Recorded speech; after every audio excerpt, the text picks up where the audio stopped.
자, 이번에는 오행 18번째 시간입니다. 이번에는 금에 대해서 살펴보도록 해야 되겠네요. 자, 금의 음양. 음양 이전에 금의 본질. 금의 본질은 어떤 것이었나요? 기억나십니까? 저장된 도. 예, 이렇게 떠올리면 좋겠습니다. 금은 저장된 도. 저장된 도가 음양으로 나뉘었을 때 어떤 역할을 맡게 될 것인가 하는 점에 대한 이해를 해보도록 합니다. 저장된 도라. 금은 저장됐다. 왜 저장되었는가? 공사가 끝났으니까 저장됐다. 이렇게 말하면 되겠습니다. 이런 상태의 도가 음양으로 나뉘게 되면, 음양으로 나뉘었을 때 음으로 저장된 것을 신이라고 하고 양으로 저장된 것을 경이라고 한다. 거듭 말씀드립니다마는 이 오행에서의 금과 음양으로 나뉜 경신, 신경의 금은 역할이 다릅니다. 한 반에 아이들이 40명이 있을 때 그 아이들이 기본적으로는 똑같습니다. 동등하죠. 그런데 투표를 해가지고 반장을 뽑고 또는 분단장을 뽑았을 때 그 역할은 달라지는 것과 같은 것입니다. 역할이 달라지면 사람이 하는 일이 달라지겠죠. 그래서 오행을 이해하는 방법 그대로 십간을 이해하게 되면, 즉 오행의 음양을 이해하게 되면 어찌 보면 확장성이 차단된다고 할 수 있겠습니다. 그래서 위와는 좀 단절된 그런 개념을 가지고서 각각 금, 양금 이렇게 이해를 하는 것이 훨씬 더 연구에 도움이 되고 활성화될 것입니다. 자, 우선 음금을 생각해 보자. 금이 음으로 역할을 나뉘어 맡았을 때 그것을 신이라고 합니다. 신금. 말로는 신금이라고 하고 쓸 때는 그냥 신 쓰면 됩니다. 사실 금 안 써도 아무 상관없습니다. 신은 금인 줄 아니까. 그럼 왜 이렇게 써놨느냐? 설명하기 위해서 써놨을 뿐입니다. 이렇게 써있는 걸 자꾸 읽다 보면 말도 그렇게 붙어지겠죠. 그런 효과도 없지 않아 있습니다. 신금을 어떤 개념으로 잡느냐? 흑체라고 관찰을 하는 것입니다. 흑체란 무엇입니까? 검다, 그죠? 검다 이렇게 되겠죠.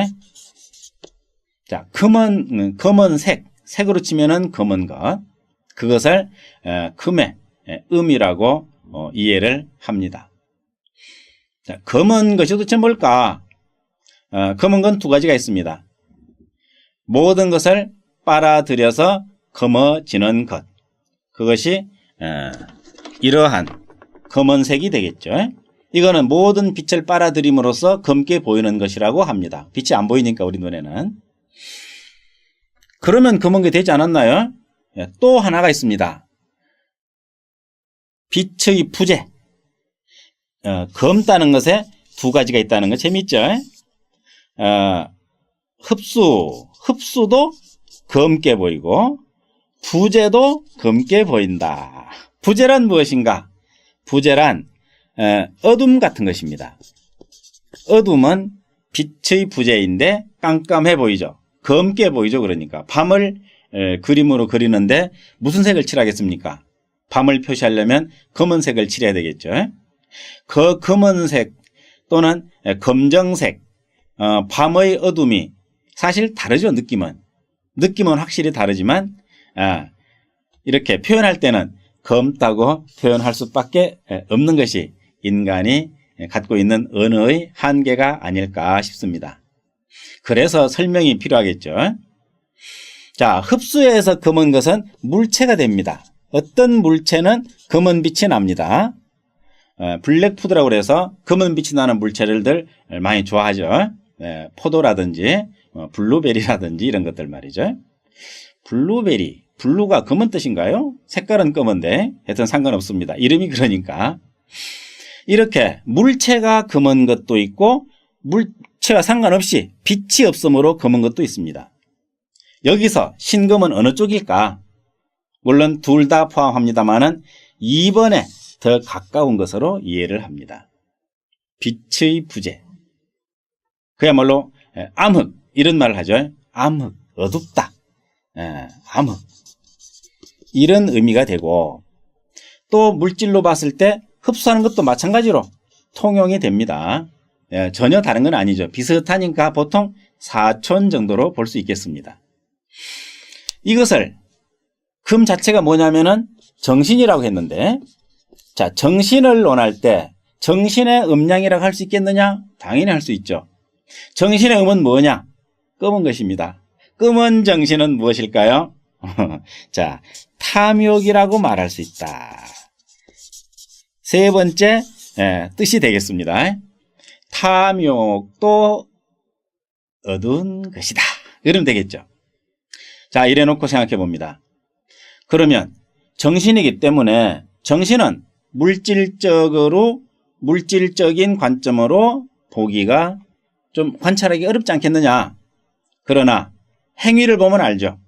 모든 것을 다 담겠다고 하면 금이구나. 이러면 되겠죠. 이거 눈에 잘 보입니다.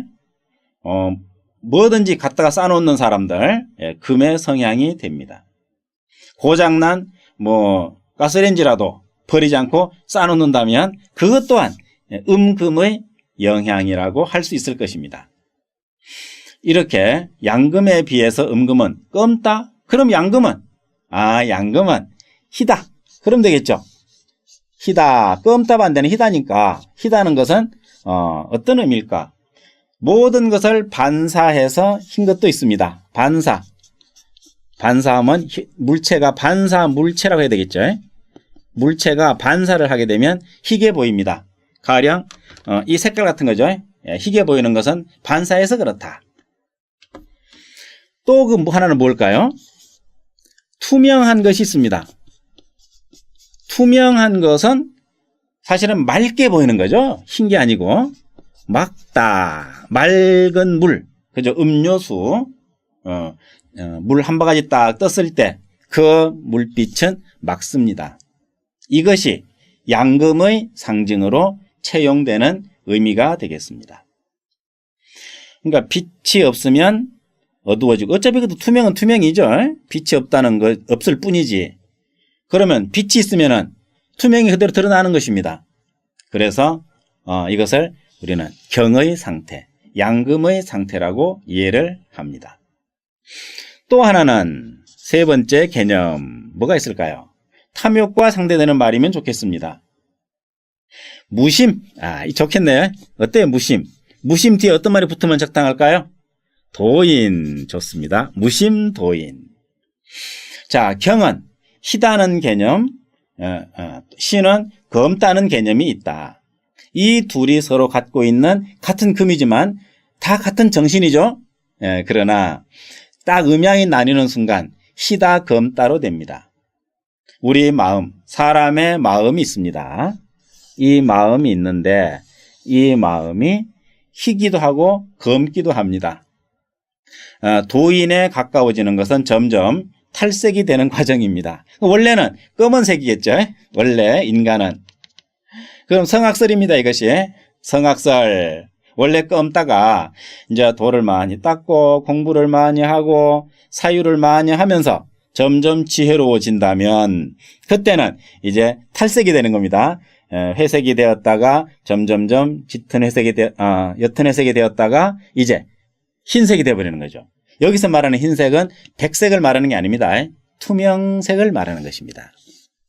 원래 금은 흰색이다 그런 말 하는 것은 오행에서 하는 얘기입니다. 이제 오행 음력으로 나눠진 순간 그 의미가 없습니다. 여기서 경은 바로 그 마음이 아무것도 담아두지 않는 상태, 무심도인의 상태. 이것이 경입니다. 재밌지 않습니까? 탐욕과 무심도인은 서로 상반된 것 같죠. 그러나 본질적으로는 같습니다. 다 금입니다. 정신세계라는 거죠. 물체든 인간이든 모든 것이 탐욕이 있는 상태도 있고 탐욕이 없는 상태도 있습니다. 사람은 그렇다고 생각할 거 없습니다. 동물도 마찬가지고 식물도 마찬가지입니다. 선인장 같은 경우를 생각해 보면은 비가 올 때 무진장 담아둡니다. 왜? 비 안 올 때를 대비하는 거죠. 그거는 생존의 탐욕이라고 말할 수 있습니다. 사물 중에는 자석이라는 게 있죠. 자석 아십니까? 자석. 끌어당기는 거죠. 자석도 일종의 탐욕이라고 말할 수 있겠습니다. 쇠부채라는 쇠부채는 다 끌어오잖아요. 이런 것. 자석은 신에 가깝구나. 그렇게 보면 되겠네요. 그래서 경의 개념으로서 고체를 하나 찾아 놓습니다. 흑체와 고체는 다 체가 붙어 있네요. 자, 고체는 무엇인가? 단단할 고자입니다. 고체는 도가 안에 들어가 있군요. 도 얘기합니다, 가끔씩. 흑체는 도가 밖에 나와 있네요. 뭔 뜻인지 모르지만 그렇게 보입니다. 고체란 자기 주관을 말합니다. 즉, 금의 양은 주관을 가지고 있습니다. 금의 음은 주관 없습니다. 뭐든지 끌어들이고 빨아들이고 쌓아놓습니다. 주관 딱 있어가지고 필요한 만큼만 취하고 그 이상은 돌려버리고 버리고 쳐다도 안 보는 거죠. 이와 같이 오행 중에서 금이 갖고 있는 본질은 정신이지만 그 정신이 작용할 때 사실 이제 오행이 음양으로 나누게 되면 이제 작용을 하는 것에 대한 생각을 해보게 됩니다. 작용을 할 때 비로소 그것이 양인지 음인지 구분이 되는 거죠. 양은 안 보입니다. 도인의 마음 보겠습니까? 볼 수 없겠죠, 아마. 잘 모르겠어. 공자가 노자를 만나고 나서 한 얘기가 있죠. 물론 장자에 나오는 이야기이니 공자가 한 말이라고 확신하지는 않습니다. 노자는 용과 같아서 실체를 모르겠다. 이런 말을 했는데 그것이 바로 경과 같은 상태를 말한 것이 아니었겠는가. 이런 생각을 해봅니다. 자, 신과 경, 금이 음양으로 나뉘었을 때 하나는 뭔지 맑게 보이고 하나는 왠지 탁하게 보이는 이것이 바로 맑음과 탁함, 즉 청탁의 음양이구나. 왜 음양을 먼저 공부하느냐? 이럴 때 바로 끌어다가 쓰도록 하기 위해서 먼저 음양 개념을 이해하는 것입니다. 이제 금에 대한 이해를 하고 보니 정신이라는 것이 100% 신도 있고 50% 신도 있고 또 100% 경도 있고 50% 경도 있겠구나. 100% 경은 이제 부처나 도인이고 50% 경은 철학자? 그 정도. 100% 신은 뭐라고 그럴까요? 탐욕에 물든 찌든 중생? 그런 정도로 이해할 수 있겠습니다. 아무래도 정도의 차이겠죠. 이런 것들이 이제 사주로 대입이 되었을 때 또 그에 걸맞는 해석이 가능할 것입니다. 금의 음양에 대한 이해가 좀 되셨는지요? 이 정도 설명을 드립니다.